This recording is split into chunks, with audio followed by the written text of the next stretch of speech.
Good morning, good afternoon, good evening, wherever you are watching in the world. Sean Driver, the Red Horde, and we're back with the Who Are You series, one where we look at the clubs around League One that Wrexham is going to play and ask the question, who are you? Do we hate you? We're going to figure all this out. Did this last year, ended up doing a bunch of research because let's face it and let's do the admission. I've got an accent. Newer-ish to football, married to South Yorkshire lass, been about 8 years that we've been together, fell in love with the game, needed a club, couldn't fall in love with Donny Rovers, where she's from, didn't like Leeds, Liverpool, Chelsea for a little bit, trying to look around, find a club. The documentary comes out, and yes, I fell in love because of the documentary, because of the town, because of the community, and it has been an amazing 3.5 years of getting involved, and so I needed to know more about the club, so I started diving into it. I thought, let's share it, and this was the byproduct of it coming out last year. For those of you who are familiar with me, you know that I host watch parties every time there's a game. 51 countries going. We get 300 to 1,100 subscribers at one time, sometime around 2,000-3,000 views per. It's growing. It's a nice little community, and we have a lot of fun. Come on down, watch, chat, get to know everybody, and yeah, we just have a good time doing it. So in any event, this one, different than what normally happens or what I did last year. I would produce the videos, I would make the graphics, I would edit them, I would criticize my delivery. I'm just going to do this cold. I'm going to try and do it in one take and just blast this off, set everything up, and without further ado, we're going to jump into Wycombe Wanderers, Game 1, 24-25 season. Let's go.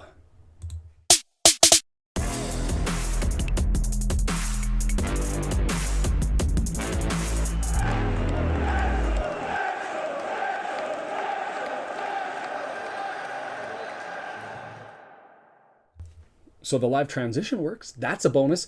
Okay. Wycombe Wanderers coming up on to open up the season, jumping into the campaign, and so the initial question and what I normally do is I go through a little bit of the history of the club.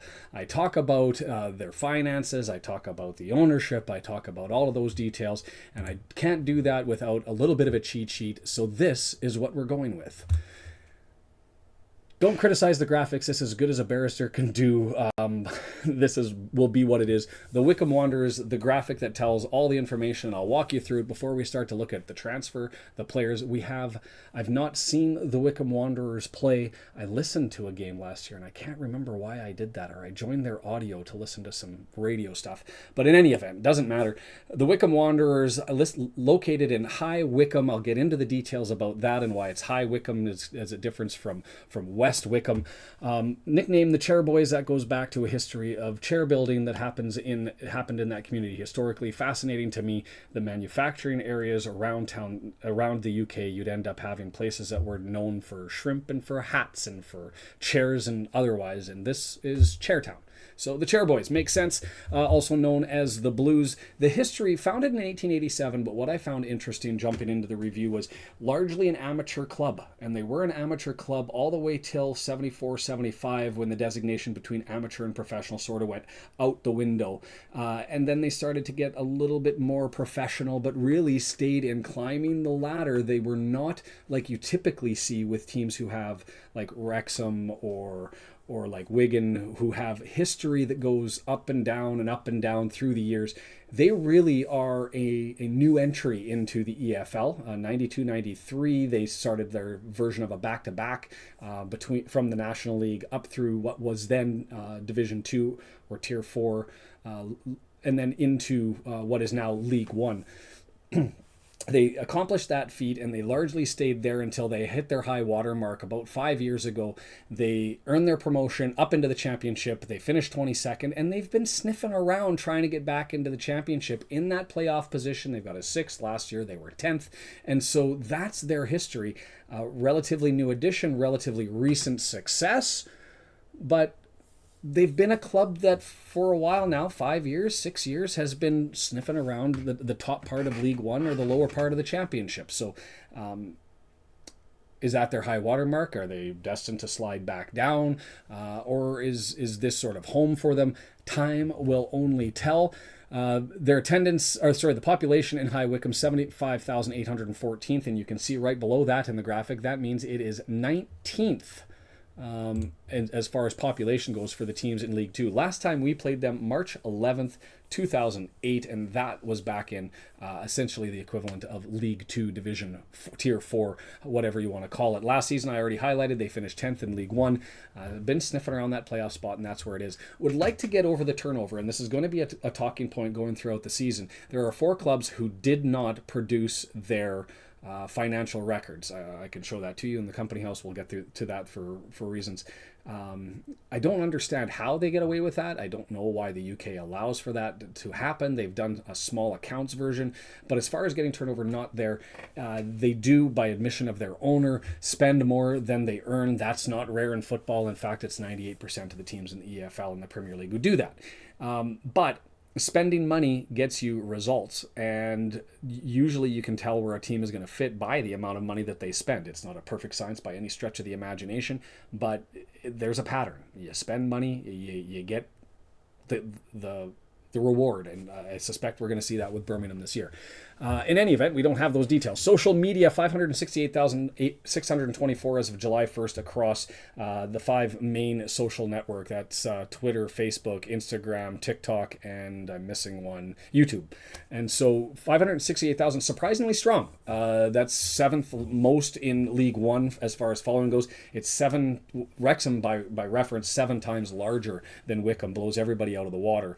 As far as social media following, largely, I suspect, well, not suspect, it is. It's a consequence of the global phenomenon that is Welcome to Wrexham, and the fact that there's people around the world that have jumped on, call it a bandwagon, call it the support train, call it the plastic fans who are now becoming less and less plastic and are going to be here for a while, me included. Frustrations aside that I have with the club, and that's a topic for a different video.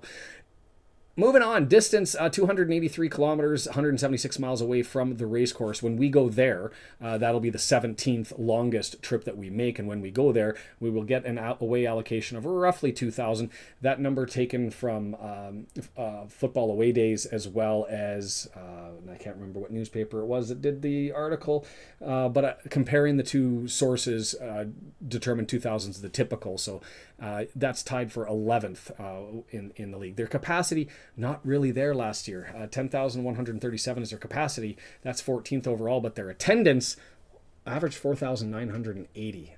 That's one of the lower attendances in the league. That hurts the turnover. That hurts what they can do as far as moving forward, and away they go. I included some pitch dimensions. Funny enough for me, potentially, I didn't recognize the difference and how significant the pitch dimensions were with respect to the teams that play in League One, and how much larger the pitch dimensions are compared to what the suggested preferenced dimensions are out of FIFA. Anyway, the pitch area, 8,625. When we go there, that will be tied for the largest in League One. Take that for what it is. That is the rough and dirty about the Wycombe Wanderers, and now you have those details. I would love to do a kit review for you, but I will show you why I cannot. We'll get rid of that one, and we will pull up the capture. This, by the way, wanted to show you the difference. That's the 9-mile difference, or 9-minute difference in travel time from High Wycombe over to West Wycombe. Why the distinguishing difference? And they still haven't incorporated that 1,400 town little village, hamlet, whatever you want to call it, into High Wycombe. They haven't. They're certainly building out in that area. Maybe it is just a matter of time. As to the kit, let's have a look at this. This is their 23-24 kit from the Wycombe Wanderers online shop. I haven't been able to find it. Football Kit Away doesn't have it. They're not selling it on their store. You go to the replica adult home kit, it still says it's the 23-24 season down here. Excuse me. I'm not going to be able to edit that out. 23-24 season. I don't know if they're doing what Luton Town is doing. Just recently, as of 4 or 5 days ago, they announced that they were going to continue to just simply produce or simply keep the kit and leave it for the fans to get more wear out of the previous kits and save them some money. I don't know if that's the intention, but in any event, that's what Wycombe is doing. Maybe, or they just haven't come up with the information. Look, there's the distance from, we talked about it's going to be the 17th longest trip for the season from Stoke Ross down to just outside of London, Buckinghamshire, High Wycombe. 3 hour, 18-minute drive, and there is your distance. The stadium that they play out of, This is Adams Park. Take this. This is from the Wycombe Wanderers webpage. It gives you that. Interesting with how high the stadium appears to be. But one big stand on one end, around by an average stand, and two smaller ones, it looks like. That's Adams Park for whatever that's worth to you. I did mention to you that they didn't produce their turnover. This is from the gov.uk website, and it just simply has the accounts for small company down here, and it doesn't have the particulars as to what their turnover is in any given year. It gives liabilities, it gives some fixed assets, but that's it. That's the boring stuff. Largely out of the way. We're going to get talking about some football here and talking about the club in general, including just sort of an overview of where they were last year. I'm going to bring my ugly mug back into this for a little bit. Let's talk about where they finished. Not only were they 10th, but I will suggest most prognosticators have them in and around that playoff spot, and that's why I say for Wrexham this is going to be a really good test coming out of the gate, because I think most people have Wrexham sniffing around that playoff spot as well. These are two teams that are expected to finish somewhere within range of each other. So getting 3 points here at home is going to be an important ask, especially with the games that are going to follow. Looking at how they performed last year, just generally, as far as their goals for they were 12th overall in the season. Their goals against 17th. I'm going to suggest, given their transfers, and we'll get into that a little bit more, that what you'll expect is a little bit more improvement on their goals against, but a step down in their goals for. Last year, in any event, not a big difference between their home and away as far as their goals for. They both finished at +3. So what you see is what you get with the Wycombe Wanderers. It doesn't matter whether they're playing at their home stadium, Adams Park, or they're playing on the road.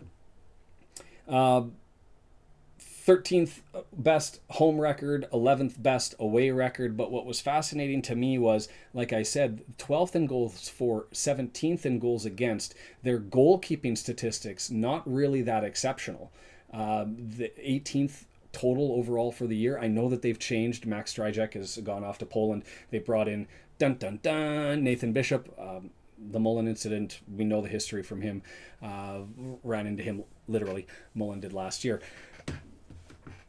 Their statistics last year and their performance was also one that had lots of ups and downs. They were hit and miss at the start of the season, but then starting in the end of October, they went 17 games where they only pulled off one win.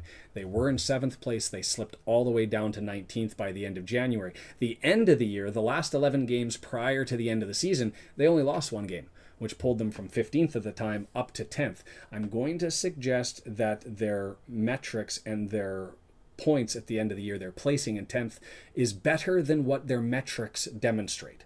Does it matter? Probably not. Nobody cares. You get results, right? That's the whole idea, is you score more goals than the other team and you get some wins. It doesn't matter if the statistics say that your expected goals were lower, or that you were scoring less, or you were allowing more goals than most of the other teams in the league. It's the results that matter. Wycombe does seem to have a knack to pull those out, whether that's a byproduct of good management, whether that's just luck and being fortuitous. I don't have them finishing as high as 10th this year, largely because of that metric. I think they've lost out a little bit with their outs rather than their ins, and so I have them a couple of pegs down in where they're going to finish, for whatever value that is worth, largely as a consequence of Udo and him coming into place. Their manager, and we'll bring the window capture back up here in a second. Failure. Got to get better with that. Matt Bloomfield, local guy, played 488 games with the Wycombe Wanderers. Went over to Colchester, did some coaching there.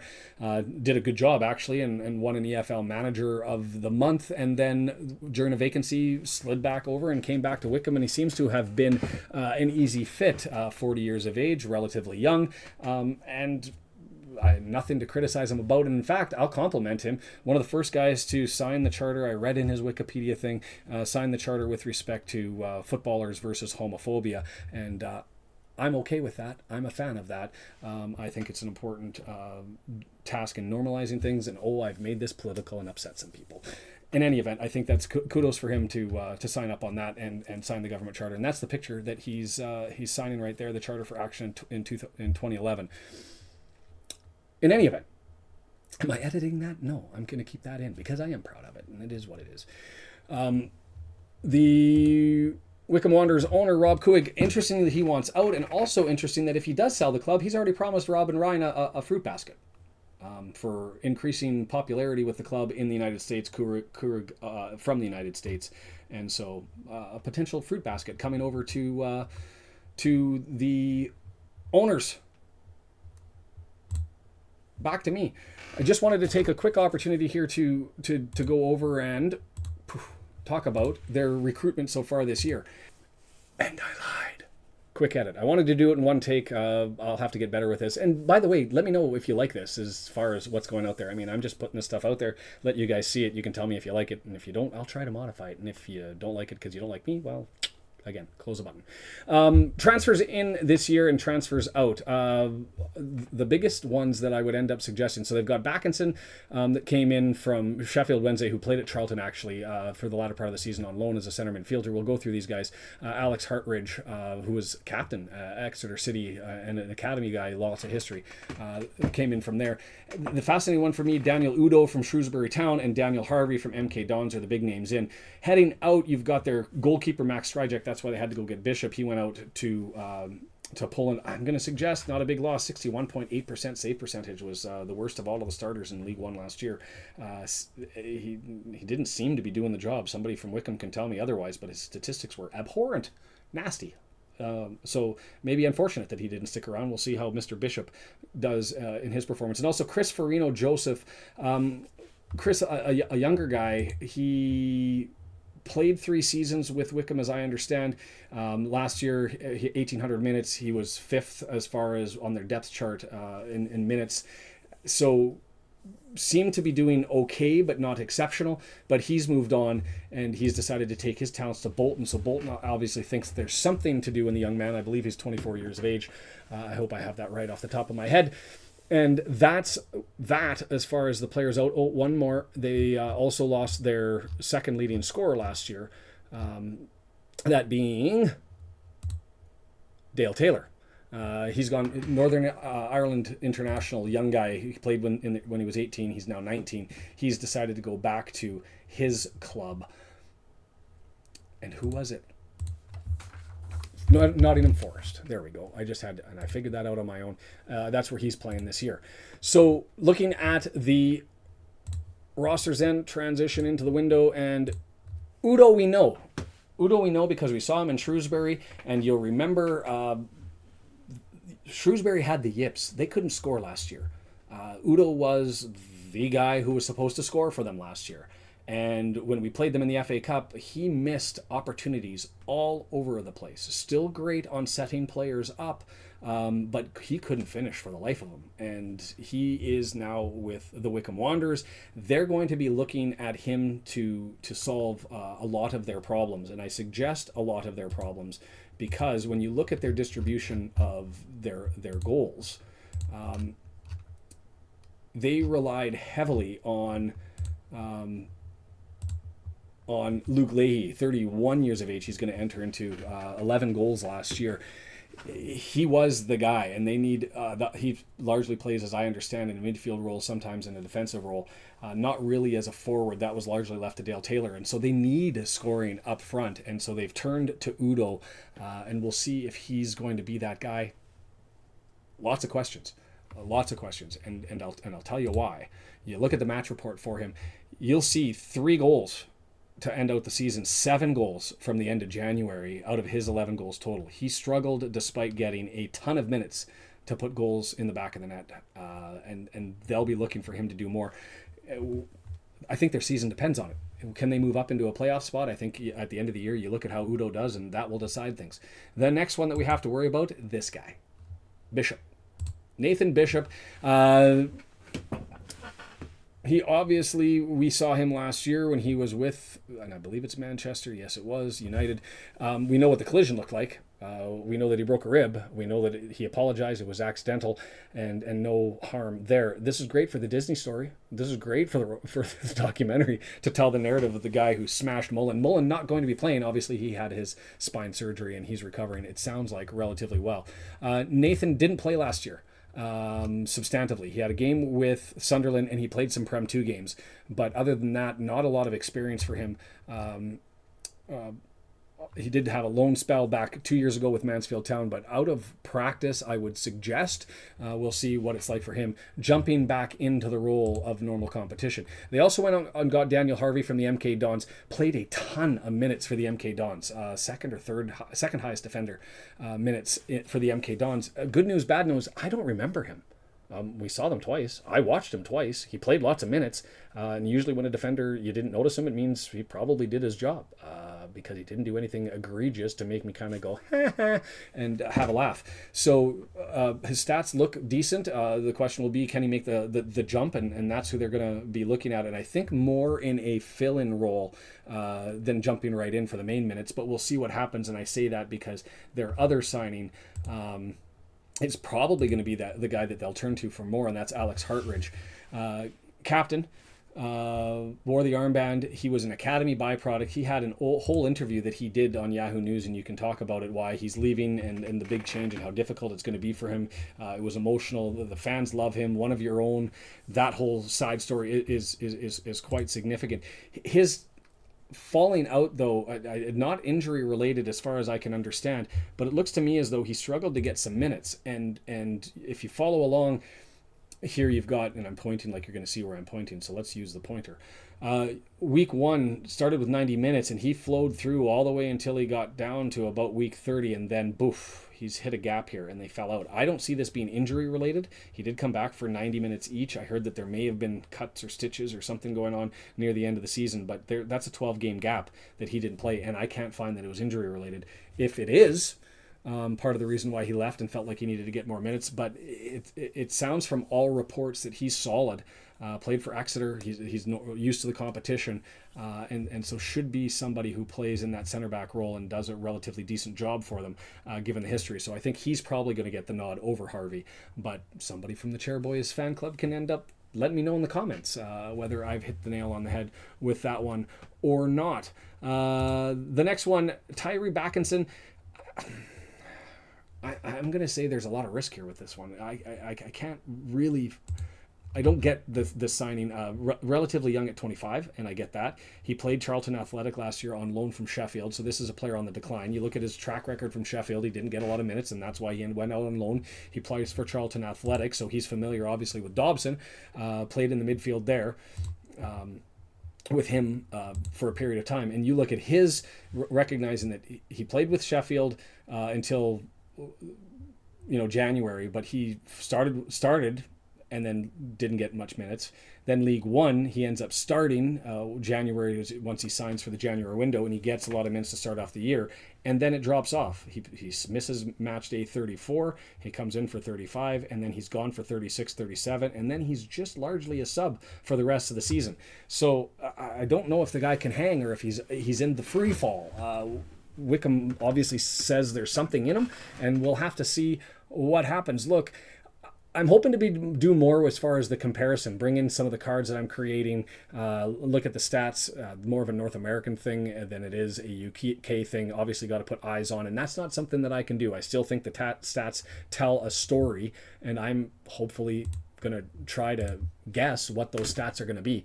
But I'm going to be doing that. I forgot to do this. If you've liked this whole comment, this whole process, then this is what... Oh, and it didn't work. Let me bring that back. Gotta go live. This is what I'm going to ask you to do. Dun, da, da, da, and it didn't work again. I'm hitting the wrong thing. There it is. I figured it out. The little video. Bing, bing. Subscribe. All that just to get you to subscribe. While you're here, hit the like button if you like this sort of stuff. I'm going to try and do these every single time, and they're going to have to just be like this because I don't have enough time. I'm working too much. My kids are too active. We're selling the house actively. Here for the watch parties. But I love the club, and I'm going to be doing the research anyway, so I'm going to take the, 25 minutes and counting to slam this together so you can have a look. The Wycombe Wanderers, what am I predicting as a score? I'm going to go with a 2-1. Why? Because I don't think we're going to score a lot of goals. Mullins out. Marriott has the yips in the UK. He only scores in North America, as it seems. I don't know who's going to be playing with him. I've guessed my roster. I think Revan's going to be there and McLean's going to be moving up. I hope that's the case. I think you're going to see Lee, Dobson, and Cannon in the midfield. I think you're going to not see Scar this time, but I think he's going to take over for EOC, and EOC is going to move either left or right and take over for Tom O'Connor or Max on the right. But for this one, Algonquil in the back three, I think is going to be O'Connor, O'Connell, and Cleworth. Left side, you're going to go with Revan. Right side, I think Parky's going to take Barnett. I prefer Bolton, but that's fine. You're going to have Dobson back there. I'd prefer Evans, but that's fine. And then Cannon and Lee. And then the big question is who's up front with Merritt. And I think it's going to be, it's not going to be Ollie. It's not going to be Dalby. It's going to be McLean. That's my take. So 2-1. I don't think they're going to score a lot of goals either. And it's going to be a low scoring affair. We'll sneak that one out and hopefully take the 3 points, because I'd like to get to at least 8 points in the first 6 games, because this run is a beast to open up the season. Lots of top teams. The other thing that I did last year, I ended up comparing teams to North American sports clubs as well as to food. I'm going to focus on UK food this time, and I'm going to say that the Wycombe Wanderers are beans on toast. The sum is greater than its parts. Nobody really stands out on the club as exceptional, but they seem to get results. They don't get a lot of goals statistically compared to others, but they get results. They have a horrible save percentage last year, but they still got results. The sum is better than the parts. Beans on toast, beans by itself is garbage. Toast just plain, it's garbage. You put it together, and I'm not going to say it's magical. It shouldn't be a thing, but it's huge in the UK, and everybody loves it. And who am I to criticize it? For damn sake, we drink Clamato juice. Sean Driver, the Red Horde. Remind you again, hit that little subscribe button while you're down there. I will see you Saturday, the watch party. We're going to kick it off an hour early, talk about the club, talk about the game, do a little bit more of this. I'm very interested in hearing your feedback on this one. And that's it. I got one edit to do. See you Saturday.